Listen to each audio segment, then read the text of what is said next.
Muito bom dia a todos. Nesta terça-feira, dia 3 de junho, este é o Mais Brasil Mundo, na nossa Rádio Mais Brasil, num dia especial. Hoje é um dia muito tenso na arena internacional, um dia em que tudo pode acontecer ou nada pode acontecer em termos do que se refere ao conflito entre Rússia e Ucrânia.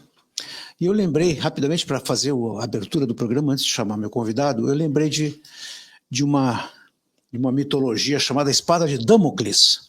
Eu pedi que o Gabriel, nem coloca o card, Gabriel, vamos direto para a Espada de Damocles. A Espada de Damocles é uma alusão que representa um perigo iminente. Vocês vão observar na imagem que acima do Damocles pende uma espada segurada por um fio equivalente a uma crina de cavalo, né? O Damocles na verdade, um cortesão que invejava o poder do rei Dionísio, tirano de Siracusa. Dionísio, para demonstrar a dificuldade de se exercer o poder, colocou uma espada suspensa por um único fio de crina de cavalo acima da cabeça do Damocles, enquanto ele estava sentado no trono e desfrutava de um banquete. Esta imagem e esta, digamos assim, esta figura de linguagem se remete à insegurança de quem tem grande poder ou riqueza, porque descreve uma situação, alguém que se sente ameaçado por um perigo iminente que pode acontecer a qualquer momento. Eu coloco isso aí porque hoje o mundo é o Damocles sentado ali. Uma espada pende sobre todos nós, especialmente para nós que temos filhos, netos, né? E isso é muito ruim porque nós podemos estar diante de um conflito nuclear iminente. Mas, afinal de contas, Gabriel, a segunda imagem, por favor. O lobo, o homem é o lobo do próprio homem, segundo a frase do dramaturgo, atribuída ao dramaturgo romano Plauto, na sua comédia Asinária. O homem é a frase em latim homo homini lupus est é atribuída ao dramaturgo romano e sugere que os seres humanos em um estado natural, sem leis ou governo, são inimigos uns dos outros. Cada indivíduo busca seus próprios interesses, sem preocupação com o bem-estar dos demais. Bem lembrei também do Thomas Hobbes, que popularizou a ideia em suas obras, o Leviatã, onde argumentava que a vida em estado de natureza seria uma guerra de todos contra todos. Passam-se séculos, séculos e séculos. Coloca para nós a imagem do Thomas Hobbes, por favor, Gabriel, para nós fechar. Esse é o Thomas Hobbes, autor do Leviatã, o livro mais famoso do Hobbes, publicado em 1651, quando ele fala que o Estado é uma forma de poder. Os seres humanos são egoístas por natureza, tendem a exercer guerra entre si. Hobbes, então, usou o homem é o lobo do próprio homem, como quem diz que todos nós somos, essencialmente, seres em conflito, e a gente quer mais, muitas vezes, a eliminação do outro. Por isso que passam-se séculos, séculos, séculos, o ser humano não sai do seu estado de natureza, do seu estado de ignorância, e continua promovendo conflitos e guerras, o que é muito ruim, porque isso acaba envolvendo todo mundo. E isso me deixa furioso e preocupado, porque nós não chegamos até onde nós estamos aqui hoje para ter que enfrentar, ou ter que estar de um lado ou de outro em uma guerra entre russos e ucranianos, que, aliás, se debatem há muitos e muitos tempos. Eu vou conversar sobre este assunto, e se der tempo, sobre mais alguns outros, com o meu convidado, o professor César Roedel. O César é um querido amigo desse programa, ele é doutor em filosofia pela Universidade, pela PUC, né? Ele é mestre em Relações Internacionais pela Universidade Federal do Rio Grande do Sul, bacharel de Relações Internacionais, docente universitário, e eu vou ter que cortar o currículo do César aqui agora, porque senão o programa vai acabar. É muita alegria, muita honra que eu recebo novamente aqui no programa o meu caro amigo César Roedel. Bom dia, César. Bom dia, Glauco. Um grande prazer estar aqui no seu programa para a gente discutir um pouco dessa realidade aí da política internacional. Esta insanidade, né, César? Parece que as coisas não conseguem termo. A Rússia atacando a Ucrânia de modo inclemente e a Ucrânia, agora no domingo, destruiu uma base aérea com cerca de 36 bombardeiros de última geração, e o Putin promete vingança. Ou seja, as negociações de paz agora já foram jogadas para o final do mês que vem. Né? Até lá, então, agora, sabe-se lá o que pode acontecer, César. Como é que tu está vendo esse momento aí? Olha, Glauco, eu vejo da seguinte forma. Nós temos, assim, diferentes visões de cessar-fogo. Primeiro, que o cessar-fogo ele é um pouco diferente do conceito de paz, né? O estabelecimento da paz é sempre uma condição praticamente ideal, né? Para citar Santo Agostinho, a cidade dos homens e a cidade de Deus, né? Estamos falando da paz imperfeita que é possível, né? O problema é quando nós temos um conflito de visões completamente acentuado em termos de cessar-fogo, que é o que está acontecendo nesse momento. Aí eu me pergunto o seguinte, Glauco, por que o Zelensky esperou um ano e meio para fazer essa operação, a Spiderweb, que fez aquele ataque aéreo com drones, detonando ali 34% de bombardeiros nucleares russos em 4 bases na Sibéria? Por que ele esperou um ano e meio para fazer este ataque justamente um dia antes do dia que se iniciaria a discussão do cessar-fogo? Essa é a pergunta de $1 Eu milhão. acredito, né, eu acredito que ele fez isso como a última tentativa de demonstrar que ele seria capaz de derrotar a Rússia nas condições que as coisas se encontram. Ou seja, uma operação que durou um ano e meio. Engraçado, porque foi uma operação que ocorreu dentro do solo russo, perto de uma das unidades da FSB, que é o Serviço de Inteligência, a antiga KGB, né? A mentalidade do Putin ainda é da KGB. Só que o Zelensky, primeiro que o Zelensky ele contratou você sabe se as boutiques de gestão de reputação que tem por aí, Glauco? O Zelensky contratou uma desse tipo de boutique de gestão que disse o seguinte para ele: você tem que andar sempre como se fosse o Rambo do leste europeu. Então tá sempre com aquela roupinha que está em guerra, né? Até no funeral do Papa ele vai com um vestidinho com aquela coisinha que está ali, é um soldadinho que está na guerra. Então uma coisa, né? O Zelensky às vezes ele é um parlapatão, né? Essa seria a denominação. O que acontece? Aí entrou o Trump na jogada. O Trump ele quer um cessar-fogo rápido. O Trump não quer estabelecer a paz, ele quer um cessar-fogo rápido que dê a ele uma posição de vantagem, né? Ou vitória. Eu consegui estabelecer esse cessar-fogo. Qual foi o objetivo dele nesse sentido? Foi o seguinte: foi a questão das terras raras ucranianas. A possibilidade futura de exploração das terras raras, onde você fizesse um fundo de investimento para reconstruir a Ucrânia. Com isso, ele retira a responsabilidade direta do Putin na guerra que está em andamento e poderia potencialmente acelerar um acordo de cessar-fogo. Né? Mas parece que isso vai ficando dificultoso e a posição do Trump agora é meio que de se afastar para ver o que vai acontecer. A gente não sabe ainda.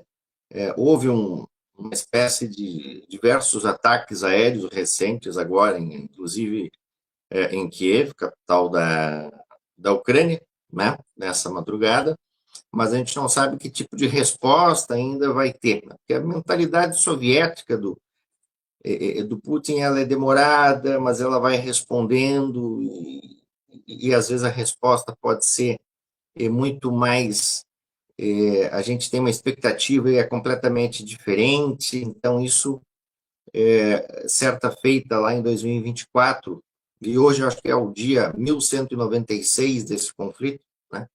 em 2024 ele utilizou aquele míssil Orishnik, acho que é o nome do míssil, que é um míssil que ele voa numa altitude muito alta e os radares ucranianos, a defesa antiaérea não consegue pegar. E é um míssil de difícil, né, contra-ataque, digamos assim, contra defesa, né, aérea ucraniana. Então, o Trump tem essa visão. Ele quer resolver a coisa rápido, quer fazer o cessar-fogo, quer tirar a responsabilidade direta do Putin a partir de um fundo de investimento, e nem se fala nos ativos russos que hoje estão congelados, que poderiam ser descongelados. Aí você tem o Zelensky. O Zelensky nunca teve um plano de paz ou um plano de cessar-fogo. Tanto que lá em outubro de 2024, você deve se lembrar, Glauco, ele foi fazer uma visita para o Trump, já tinha feito uma visita para o Biden, foi lá visitar o Trump e foi levar o plano de vitória, que é o plano que está lá. Se você entra no site lá da Ucrânia, né, da presidência ucraniana, está lá o tal do plano da vitória, que seria a entrada da Ucrânia na OTAN, na União Europeia, o reforço, tropas estrangeiras. Então, ele nunca quis, de fato, um cessar-fogo. E a gente tem ali uma fronteira gigantesca, onde a gente está falando praticamente de 4 ou 5 oblastes, né? Você pega Luhansk, Donetsk, Zaporizhia, Kherson e a Crimeia. Né? Sim, só para situar o pessoal, esse no mapa da Ucrânia, essa é a porção leste, né? Fica às margens do Mar Morto, é isso? Não, não é o Mar Morto, é o Mar Vermelho. Mar Negro. Mar Negro? Mar Desculpe. Negro. Isso mesmo. É que a gente não sabe se pode utilizar certas palavras hoje em dia, que já dá não. Claro que sim. Ué, por que não? Nós estamos falando de jornalismo aqui. Politicamente, né? O Mar Negro, o nome do mar é negro. Fazer o quê? Né? Mas então. Que ponto nós chegamos nessa? Que ponto a gente chegou? Olha, complicado, né, Glauco? Complicado. Então é o seguinte: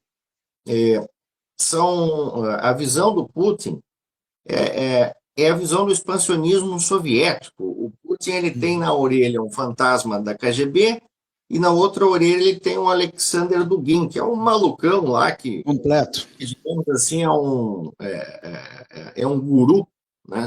Tipo um Celso Amorim do Lula, Celso Amorim no modelo 6.0, muito mais avançado em termos assim, de inteligência, digamos. Escreveu livros, né, sobre a quarta teoria política, etc. Ele faz uma misturança lá e coisa e tal, e se misturou com a política externa russa, isso também, né? E ele tem essa visão, que é uma visão territorial. Então, eu estava vendo as cláusulas dessa discussão do cessar-fogo aí, a Rússia estava batendo justamente nisso. Nós queremos o controle desses oblastes, né, ali no leste europeu e o reconhecimento internacional da Crimeia. A gente não negocia a partir desse mínimo. Só que o Zelensky, na condição que ele está, ele não quer ceder 1 centímetro do território ucraniano. Lembrando que essa a região ali do Donbás, né, Glauco, é uma região de maioria assim, de russos, né? Do que propriamente... É terra russa. Né? Então, a visão do Putin é justamente essa de expansionismo soviético. A visão dos europeus é uma visão mais idealizada. O Macron querendo brincar de Angela Merkel, né?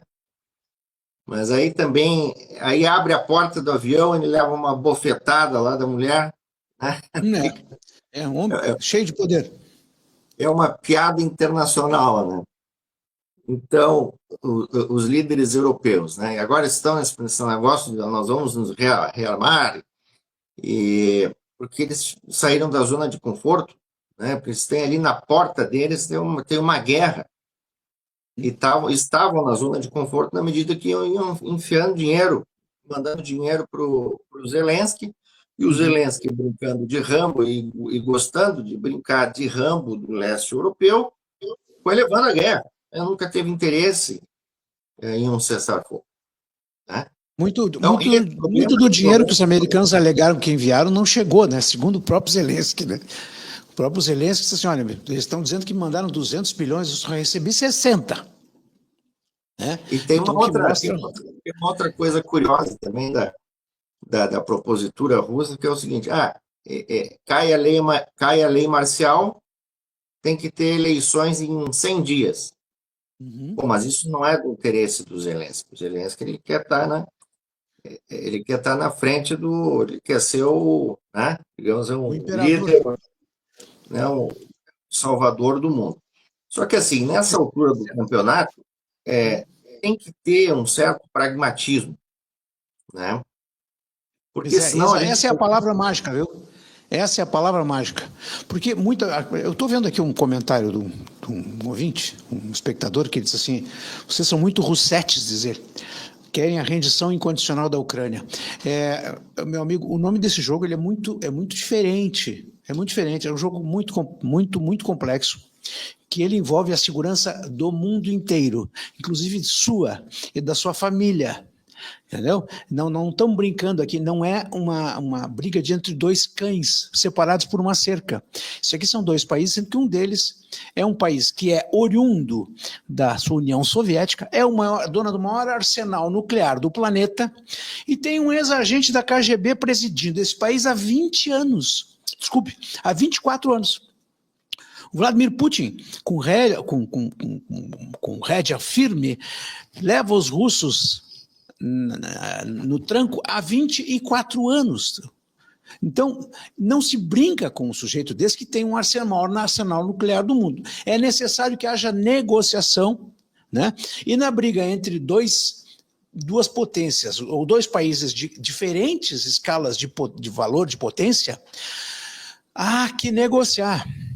Agora, o que o Volodymyr Zelensky está fazendo? Atacando com drones instalações russas. Quem é que está dando dinheiro para o Zelensky fazer isso? A Europa e os Estados Unidos. Então fica difícil a gente imaginar uma guerra. Só para vocês terem uma ideia, o Putin disse isso na segunda-feira. A Ucrânia atacou nossas bases aéreas onde estão localizados os bombardeiros estratégicos russos. Eles provaram que não pode haver solução pacífica. Eles prepararam seu próprio fim com esta ação. Não há mais linha vermelha.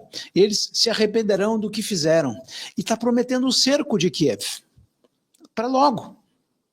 Então, quantas pessoas vão ter que morrer antes da gente chegar à conclusão de que isto tem que parar, César? E nesse sentido, o nosso espectador... Eu gostaria muito que ele dissesse assim, eu estou indo embora. Dizer ele, não, por favor, fica. Houve um pouco mais do que nós temos para dizer, principalmente o César, que é especialista nessa área internacional, sabe muito bem o que está dizendo, e que também se preza por bom senso, assim como que a gente costuma prezar aqui o trabalho jornalístico da Rádio Mais Brasil. Então, nesse sentido que... Achei engraçado o termo, como é que é? Russete, é isso? Russete, nós somos muito russetes. É o final.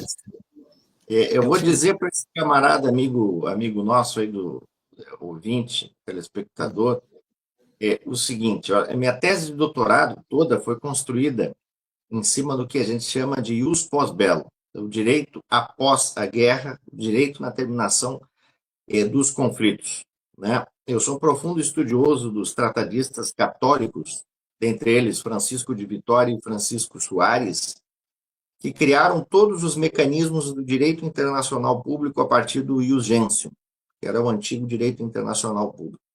E o tipo de paz que eu defendo é de responsabilizar o agressor. E o agressor, nesse caso aqui, é muito claro, é justamente o Putin, né?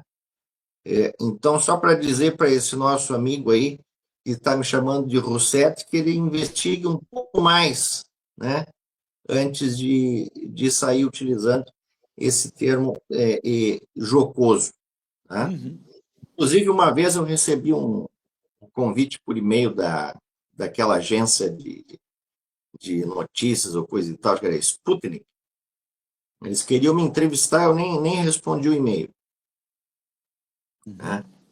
Então, o que a gente está querendo dizer aqui, quer dizer que são diferentes visões, né? São diferentes visões.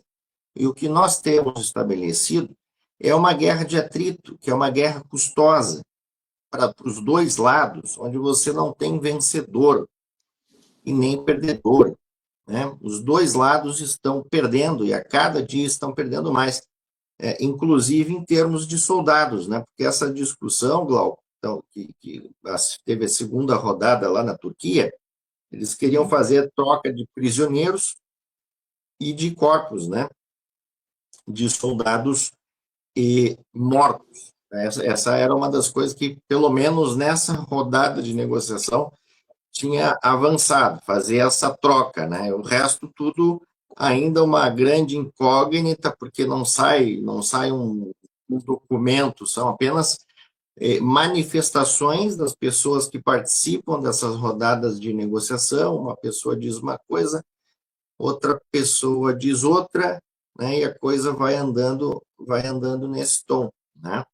E agora, sim, o Trump se afasta no sentido de verificar até que ponto, porque o Zelensky está sendo audacioso, no sentido de, olha, está começando a discussão do cessar-fogo, ele já parte para um ataque, um dos maiores ataques, né, que chegou a avançar 6.000 quilômetros no território russo, um dia antes do acordo de paz, quando ele criticava lá no funeral do Papa, que estava numa reunião com Putin, que naquele momento, né, o Putin fazia ataques aéreos na Ucrânia.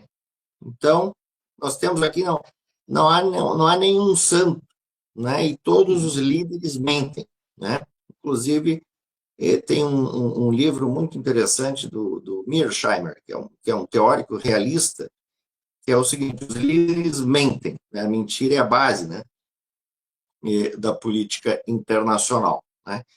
Então, não tem Rousseff e nem, eu não sabia qual termo utilizar na mesma terminologia para o Zelensky. Zelensky seria o quê? Uma Zelensket, não? O que seria? Seria arrogância, porque o que está acontecendo? O próprio Zelensky ontem postou, César, nós trocamos essa postagem dele, em que ele tenta justificar o ataque que foi feito a essa base aérea russa na Sibéria, e ele diz assim, ó, então ninguém está nem aí se a Rússia está braba. O que interessa é que a Rússia precisa caminhar ao fim da guerra. E assim como a comunidade global, nós todos temos que fazer o que nós pudermos para pará-la. Eu entendo perfeitamente a posição da Ucrânia agredida. Eu entendo perfeitamente a posição do Zelensky tentando liderar um processo de reação. Isso tudo eu entendo, e eu entendo isso como valioso, como valoroso. No entanto, salvo o melhor juízo, nós estamos lidando com a Rússia do Vladimir Putin. Nós estamos lidando com a maior potência nuclear, inclusive hoje com armamentos hipersônicos. Ou seja, aeronaves capazes de levar ogivas nucleares sem a menor chance de serem interceptadas. Então, é contra esta força que o Zelensky está brigando. E ao invés de promover a paz, algumas horas antes da reunião de paz, ele manda drones para destruir uma base aérea russa, enfurecendo Vladimir Putin, e está dizendo, ninguém se importa se a Rússia está brava. Eu me importo se a Rússia está brava, ô César. Eu me importo, porque isso pode significar uma guerra nuclear claro, sem precedentes, provocada pelo senhor Vladimir Putin e o senhor Volodymyr Zelensky.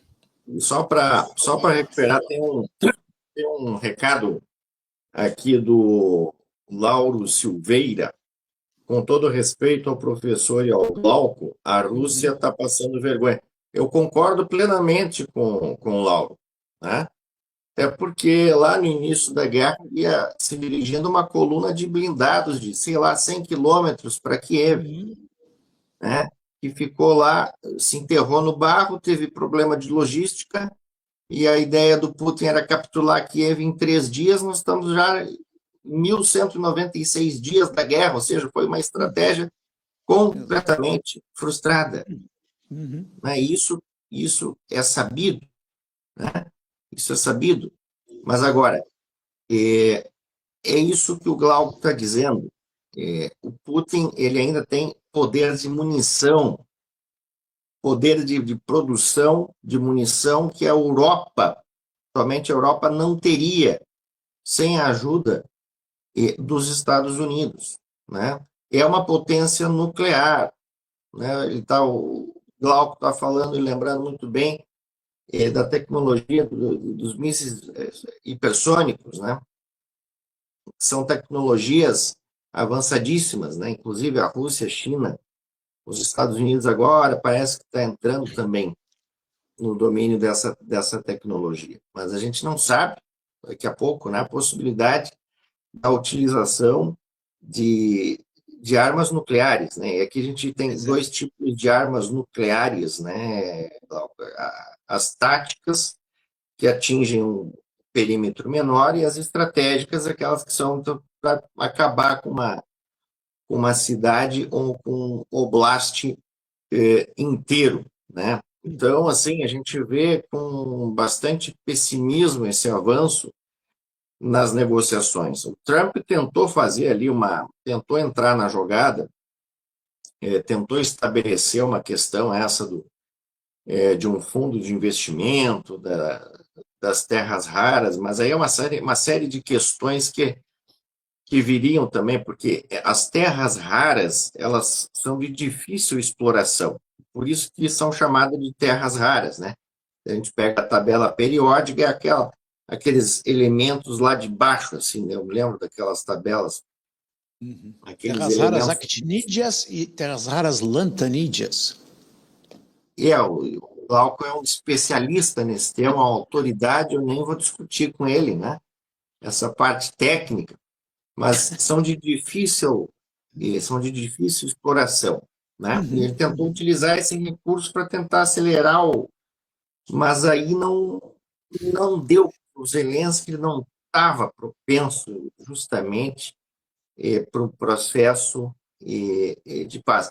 E ele tocou essa operação um dia antes para fazer uma demonstração de força no seguinte sentido: olha, eu estou aqui lutando no leste europeu contra o avanço do Putin, fazendo essa demonstração, inclusive para os líderes europeus, né? Que em seguida já foram se manifestar, né? Porque estão sentindo que essa guerra está ali na porta de entrada da Europa, né? E eles têm que sair da zona de conforto e têm que fazer alguma coisa, né, Glauco?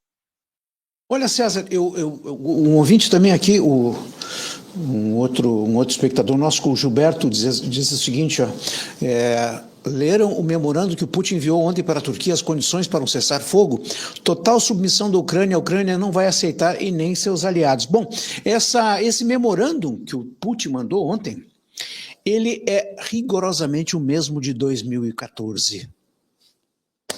Tem 11 anos esse memorando. 11 anos.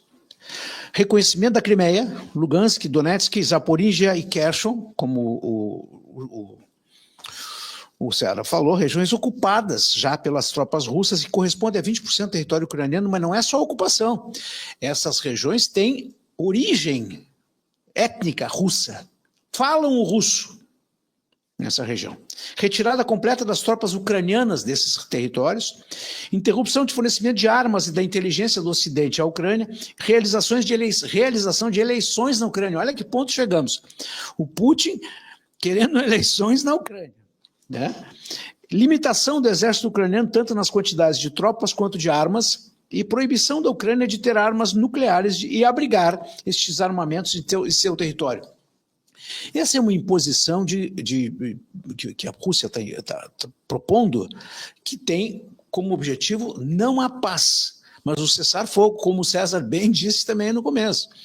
Não é a paz. Isso aqui não vai ter paz nunca, mas o cessar-fogo é importante, né? E essas exigências são estranhas para ti, César? Em que ponto elas para ti são estranhas ou são, assim, de inopino por parte de Moscou? Elas já eram esperadas, né? Desde o início do conflito já se falava nisso, né? Nas porções territoriais que o Putin, né, tivesse invadido, seriam de domínio russo, né? Essa questão da Ucrânia ser um país neutro, né? Sem uma vinculação com a OTAN. E aqui também tem que lembrar que a própria OTAN, no seu estatuto, né, coloca lá que não pode aderir um país enquanto ele esteja em conflito. Então, para a própria instituição é difícil, né? Você tem adesão de um país enquanto ele esteja em um conflito, né? Mas isso sempre foi uma demanda do Zelensky, né? Queria colocar, né, justamente a Ucrânia na OTAN e na União Europeia. Então, essa é a grande crítica, né? Mas a possibilidade que passou, né? Eu vejo assim, nas últimas semanas foram passando, né, vários flashes, né? O Trump jogou na mesa ali algum tipo de possibilidade. Tudo bem, poderia ser uma coisa meio precária, poderia ser uma coisa meio assim de ética utilitarista, né? Vamos explorar as terras raras, aí é a nossa garantia, coisa e tal, tira um pouco da responsabilidade do Putin, e a gente faz aqui um cessar-fogo. Mas era um tipo de cessar-fogo precário, né? Que talvez fosse melhor do que uma guerra bizarra, né? Em andamento, com civis morrendo. Essa é a minha grande preocupação, né? São pessoas que do lado da Ucrânia ali, civis, né? Essa madrugada, civis ali morreram com ataques aéreos, né? Dos russos. Pelo menos essa operação aí do Zelensky foram diretas contra esses bombardeiros nucleares aí, que estavam ali alocados, né, nessas quatro. Claro que é difícil também a gente falar, tem uma questão de relações internacionais aqui que é importante mencionar. Uma coisa a gente está analisando de longe, outra coisa é o campo de batalha, né?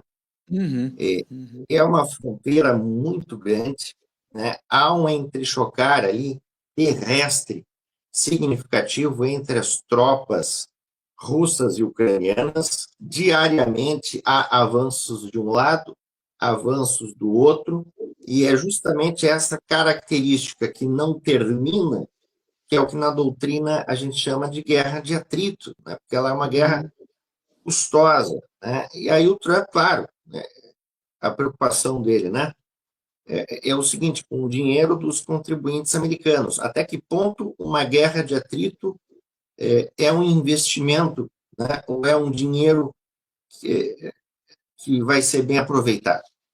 Não vai ser bem aproveitado, ele vai ser gasto, né? E, claro, não tem transparência, né? Se eu fosse o Zelensky, eu teria aberto um portal de transparência com todos os recursos que foram recebidos, para onde foram alocados e o que fizeram com esses recursos. E a gente sabe, esses países daquela região ali são marcados por históricos de corrupção. A Ucrânia também tem um histórico de corrupção. A gente não está falando aqui de nenhum santo. O Zelensky não é santo, o Putin não é santo. São líderes internacionais e que mentem deliberadamente. É isso que a gente está dizendo. E aqui o problema, então, de se estabelecer esse cessar-fogo. Eu acho que essas rodadas aí, eu não sei se vai ter mais a rodada ainda, Glau, lá em Istambul, mas elas vão continuar girando em torno dessa mesma questão, né? A Rússia ali falando dos territórios que daria, eu acho que agora não me lembro, mas acho que era 20% do território ucraniano, né? O memorando é praticamente assim, uma rendição, né? Estamos aqui nos rendendo ao Putin. Tá? Eu acho que não poderia chegar a esse ponto, né? Mas eu acho interessante a proposta, por exemplo, europeia, no sentido do descongelamento dos ativos russos para a reconstrução da Ucrânia, né? E tem um outro aspecto moral que pesa muito também, Glauco, não sei se você se lembra, mas a Rússia praticamente sequestrou crianças ucranianas lá no início da guerra, né? O Putin disse que foi para protegê-las da zona de guerra, mas levaram essas crianças para a Rússia. Inclusive, nessas negociações agora de Istambul, a Rússia estava falando, nós podemos devolver 10. Então, veja a que ponto, né? A que ponto essa coisa bizarra Muito triste. chegou. E também o deslocamento de milhares de ucranianos, né? Claro que outras partes da Ucrânia, mais distantes, digamos assim, do campo de batalha, a vida continuou, né? E é interessante dizer isso porque a Ucrânia teve uma resiliência muito grande. Imagina se fosse uma coluna de blindados de 100 quilômetros chegando aqui no Brasil, o que os militares iam fazer? Na Ucrânia, eles tinham lá um aplicativo de mobilidade urbana, tipo aquelas coisas de onde é que eu acho um lugar para estacionar, não sei o que, porará, onde é que tem ônibus. Eles transformaram esse aplicativo, Glauco, em 2 dias, não mais que 2 dias, num aplicativo de guerra. Onde tem aqui os shelters, né, os abrigos, onde tem as farmácias que eu posso acessar, onde é que tem aqui os pontos, os checkpoints, né, onde eu posso chegar. Em 2 dias eles fizeram isso, né?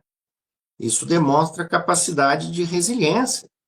E eles estão segurando o Putin desde então, né? Só que o Putin ele vai aos pouquinhos, né? Ele vai aos pouquinhos, ele vai tentando desgastar, e vai desgastando, e avança mais um pouco, e aí usa um pouco mais de munição, aí faz uma ameaça nuclear, aí utiliza um míssil Orishnik, né?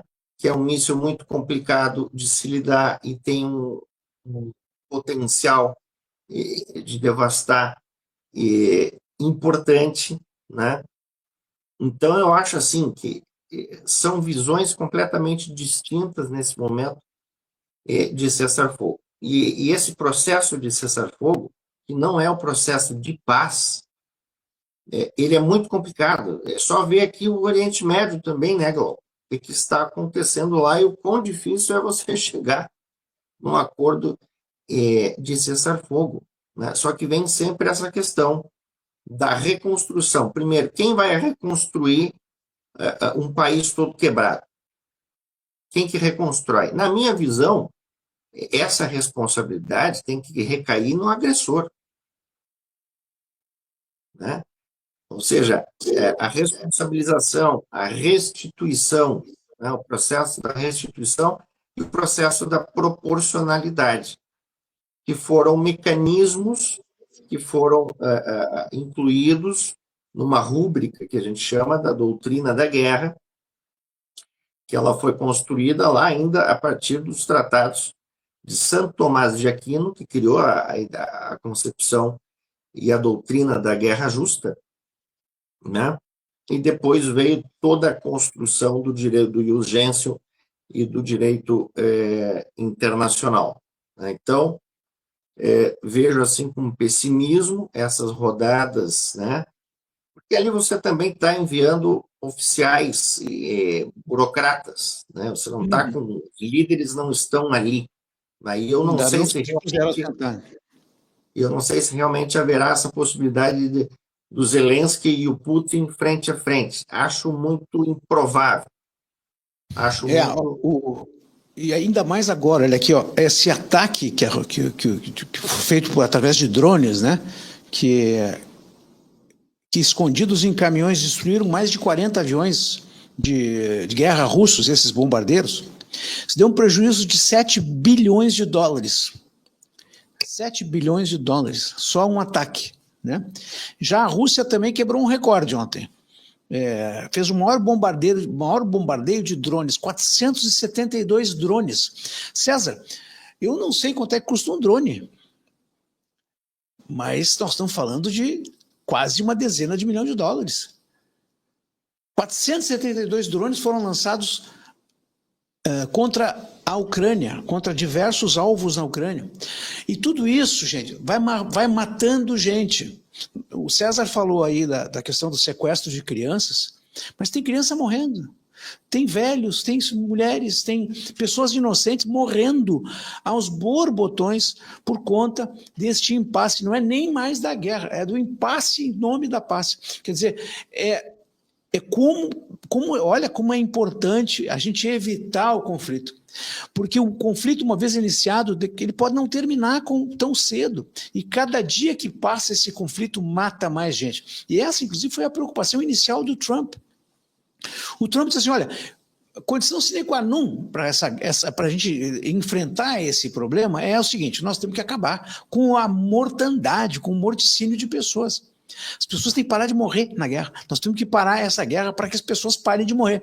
Foi o único líder que disse isso. Foi o único líder que se posicionou dessa forma, foi o Donald Trump, que disse, olha, essa guerra tem que parar. Ele poderia muito bem estar dizendo, não, mas a Rússia é bandido, o Zelensky é mocinho, ou vice-versa, e faturar em cima, vender armamentos. Não é verdade? Podia estar deitando e rolando em cima, se aproveitando, utilizando os ucranianos como massa de manobra, como uma proxy war, né, uma guerra por procuração. Não, o cara vai lá e diz assim, ó, pô, esse negócio tem que parar. Não pode continuar. Foi o único que disse. Só para fazer um complemento, desculpa, falando do Trump, eu estava participando de um programa de televisão, e eu fiz o seguinte comentário, que o Trump querendo ou não, é um pacifista. Mas eu fui bombardeado, mas como pacifista? Mas qual guerra que o Trump iniciou? Nenhuma. Nenhuma. Nenhuma. Aí você olha a política externa do Biden ou dos democratas, é uma política externa completamente agressiva. Iniciaram várias guerras. O Trump, no máximo, fez um ataque aéreo cirúrgico ou outro para matar algum líder terrorista. Uhum. E assim, foi cirúrgico mesmo, no sentido, né? Então, eu fiz essa provocação, e aí veio um monte de crítica. Mas não é mas na minha visão, sim, nunca iniciou uma guerra, nunca provocou uma guerra, e está tentando resolver uma guerra, tudo bem, a partir de uma ética utilitarista, não vou entrar aqui nessa discussão. Mas é uma forma, daqui a pouco possível, né, meio precária, de se fazer um cessar-fogo ali que o Zelensky não quis aproveitar. Ele foi lá, você se lembra, né, que ele foi no Salão Oval, vestidinho de Rambo, como sempre, aquela coisa, e teve uma discussão lá com o vice-presidente americano, ao invés de ficar quietinho, né, observando, ouvindo, né, ele quis ir para o confronto, né, porque ele quer se demonstrar como um líder forte, né, como se ele liderasse uma grande potência, ele é um líder muito importante. Então, isso passa na cabeça do Zelensky também. Só que aí, eu não sei, né, Glauco, eu acho que essa possibilidade do Trump parece que fica remota, né? Só se houver agora uma conversa direta, assim, de novo, né, do Trump com o Putin, a tentativa de algum tipo de... Porque eu acho que o mais provável é que, se realmente iniciar qualquer tipo de cessar-fogo, mesmo que seja de poucos dias, vai ser para resolver essa questão dos prisioneiros de guerra, principalmente os jovens que estão lá, que abaixo de 25 anos, me parece que era a demanda ali, na discussão ali em Istambul, nessa segunda rodada, né? Muitos jovens, né, por parte tanto da Ucrânia como da Rússia, foram para o fronte, lá foram para o campo e de batalha, e morreram, né? E as suas famílias desesperadas com essa situação. E eu nem sei, aqui, isso eu pesquisava antes, mas agora já nem sei quantos soldados morreram nessa guerra do lado ucraniano e russo. Mas se somar Não, essa isso é uma aí, informação imprecisa, ninguém sabe ao certo, né? Ainda. ninguém sabe ao certo, que também o Churchill dizia, né, a Rússia é uma charada dentro de um mistério, dentro de um enigma, né? É muito Uhum. difícil de decifrar. Ele chegou a falar em perto de 1 milhão de pessoas, incluindo soldados russos, ucranianos e civis, né? Juntando tudo em torno de 1 milhão. Mas eu acho que talvez não tenha chegado a tanto, né? Mas, enfim, não tem como saber mesmo, né? A única informação que se tem é essa que o Trump enunciou, não se tem mais nenhuma outra, né? Pois é. Pois é, meu amigo. Bom, e o que pode acontecer? Pode acontecer tudo, pode acontecer nada. O tudo significaria, por exemplo, o Putin apertar o botão e mandar um primeiro míssil hipersônico em direção a Kiev, tendo como alvo o palácio do governo ucraniano. Esta decisão, esta eventual decisão de um Vladimir Putin pode colocar o mundo inteiro em risco. Não é um mundo inteiro, menos aqui, menos lá, não. É todo mundo, porque o arsenal nuclear russo é enorme. Ele é maior do que o da China e dos Estados Unidos juntos, somados. É obsoleto? É letal? É mais ainda. Quanto mais obsoleto, mais letal é. Eu acho que Então, até em termos de ogivas é praticamente a mesma coisa, né? Da Rússia e dos Estados Unidos, né? não, da Rússia é maior. O Da arsenal Rússia russo ainda é maior. o programa nuclear chinês é um programa que está andando muito rápido, né? Pois é. Todas as notícias que têm saído assim com posicionamento satelital, demonstrando os silos de armazenamento, demonstra que eles estão avançando com o programa nuclear de forma muito rápida. Só para comentar aqui, Glauco, tem um comentário que eu achei engraçado aqui. Alguém perguntou, César, a patroa se encucou com o quadro. É do Churchill? Esse quadro atrás aqui de mim, sim, é do Churchill. E foi a minha mãe, que é artista plástica, ela que fez a pedido, né?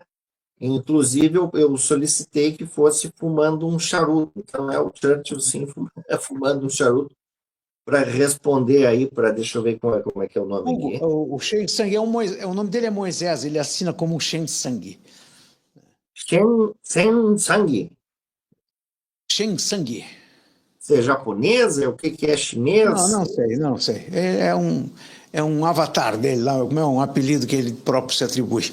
Mas é um ouvinte muito respeitoso, sempre muito presente aqui na nossa Rádio Mais Brasil. Então, inclusive, mando um abraço para ele, um bom dia para o Um abraço para ele também. É do Churchill, viu? Do Churchill, está respondido.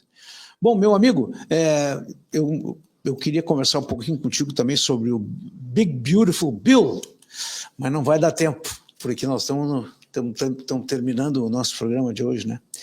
Mas eu vou fazer com que a minha audiência conheça esse novo projeto de lei dos Estados do Donald Trump, que já passou pela Casa dos Representantes, pela House. Vai à discussão essa agora durante o mês de junho dentro do Congresso americano, Senado, e o Donald Trump quer sancionar isso no 4 de julho. Até o 4 de julho ele quer sancionar. A data de 4 de julho é importante para os americanos, sabem disso, data da Declaração de Independência americana. Né? O que é esse Big Beautiful Bill? É um projeto de lei, meus amigos, que dá uma inveja, César, uma inveja danada. Que o principal objeto desse projeto de lei americano está sendo discutido, já foi aprovado uma parte, ele diz o seguinte: todos os cortes de impostos que o Donald Trump fez no primeiro mandato de 2017, que foram cancelados pelo Joe Biden, passaram agora passam a ser aprovados pelo Congresso. Portanto, Biden não pode, nenhum presidente pode revogar as reduções de impostos e os cortes impostos pelo presidente. Então, cortes de impostos, cortes de gastos agora vão ser matérias congressuais. Não vai ser simplesmente uma decisão do presidente da República. Ou seja, mais dinheiro no bolso dos americanos, mais prosperidade, mais emprego, menos impostos. O Donald Trump quer acabar com o imposto de renda. Acabar com o imposto de renda da pessoa física. Porque ele oprime e não gera os resultados que o país precisa. Então, queria ter mais uma hora para conversar só contigo sobre esse caso, porque à medida que nós estamos vendo aqui no Brasil o aumento escorchante de impostos, o desespero tributário de um governo perdulário, gastador, né, que não se furta de sair pelo mundo com comitivas gigantescas e torrando dinheiro público, agora estão desesperados aqui no Brasil para aumentar a alíquota do IOF, né, para tentar tirar mais dinheiro. E agora, mais do que isso, querem reduzir todos os incentivos fiscais, né? Quer dizer, tudo isso numa tentativa de cobrir o buraco da gastação desse governo brasileiro. E a gente vê, eu vou trazer para a audiência essa semana mais detalhes desse, que o Trump está chamando de Big Beautiful Bill, que é o grande e belo projeto de lei que faz com que uma boa parte da riqueza produzida pelos americanos volte para o bolso dos americanos. Que inveja, César. Que inveja que dá. Essa era uma das propostas, né, da campanha do Trump, de fazer um grande pacote, né?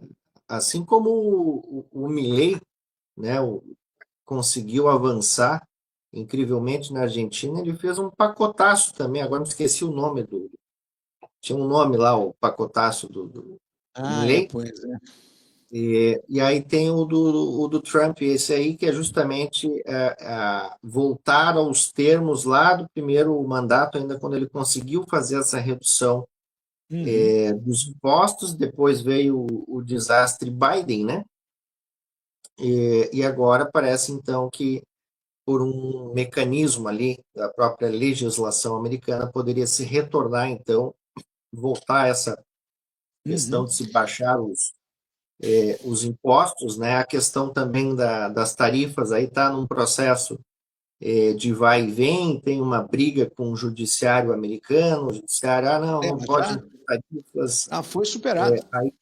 Aí vem uma liminar que libera, então tá essa briga jurídica aí também do judiciário com o Trump em relação às tarifas, mas parece que a última notícia que eu tinha é que ele ia aumentar ainda mais a questão do aço.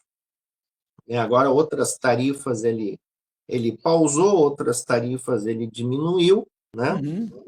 Mas é uma tentativa dele ali de reequilibrar a economia a partir de um processo, digamos assim, da própria desvalorização do dólar para que a exportação americana volte a ser atrativa e diminua-se, portanto, esse déficit comercial gigante que se tem, né? Mas hoje a China também, Glauco, é uma economia estagnada, com uma força de trabalho velha e um bônus demográfico decrescente. Então, o que vai acontecer? No máximo, é continuar estagnada. Então, a única coisa que a China consegue fazer hoje é jogar trilhões para fora, inclusive essa debandada dos carros elétricos que vão inundando os países emergentes, e agora parece que essa BYD, eu não sei se ela quebrou, o que deu lá, problemas. Quem tem um BYD, um carro chinês elétrico, deve estar muito preocupado, porque como é que vai fazer manutenção, né?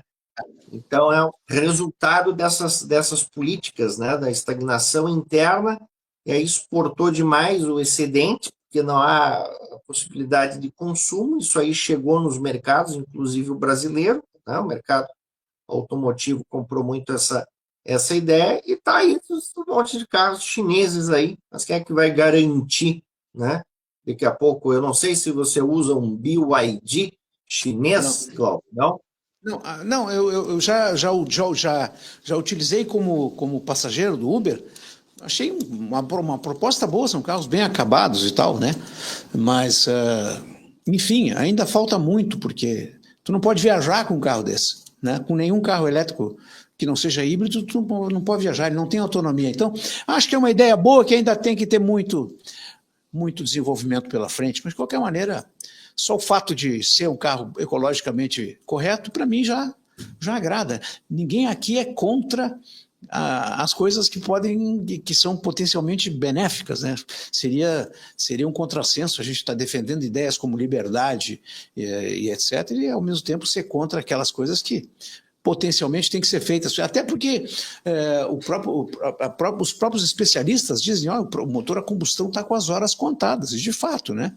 O que nós temos que achar uma fonte de energia que seja suficientemente eficiente para suplantar a tecnologia que se obteve já com esses motores a combustão. Eu queria ter um Cadillac antigo que emitisse um monte de poluentes, né? Isso, um monte de fumaça. Uhum. Meu amigo, para uma pergunta final antes da gente se despedir. Por que esquerdista adora imposto e guerra? Olha, essa é uma boa pergunta para se responder em poucos segundos. Acho que a gente precisaria de um outro programa, Glauco, para entender, porque realmente, né, os democratas americanos são belicistas. Uhum. E os republicanos, não, pega Trump, né, por exemplo, não são. Né? E a esquerda sempre aumentou o imposto, né? Ela resolve os problemas, né, dos gastos aumentando imposto, não é buscando eficiência, não é diminuindo, não é favorecendo a população, é justamente punindo a população, que eles acham que é essa forma que eles vão resolver as questões. Uhum. Meu amigo César Redel, muitíssimo obrigado, foi excelente. Eu adoro conversar contigo, uma sinergia total, a nossa audiência responde muito positivamente. Acompanhe o César Redel nas redes, no Instagram. O César escreve um artigo semanal para o jornal. Fala um pouco aí do teu trabalho, César. Uma coluna de conjuntura internacional que é toda semana no jornal O Nacional de Passo Fundo e no Diário de Santa Maria. Ok, então aí pessoal de Passo Fundo, Santa Maria, ligado, inclusive esses artigos, como é que a gente faz para ter acesso aqui? Porto Alegre, eles são publicados nesses jornais digitalmente também? Eles estão tanto no jornal impresso, né, como na internet também, no site dos jornais, se acha lá, né, colocando César Redel, lá vai aparecer os artigos. Mas eu sempre publico nas redes, né, mando o Glauco aí também. Então, agradeço o convite mais uma vez, é sempre um prazer aí participar do teu programa. Prazer é meu e o nosso aqui da audiência. Prestigie a nossa massa crítica e o nosso brilho gaúcho aí, César Redel,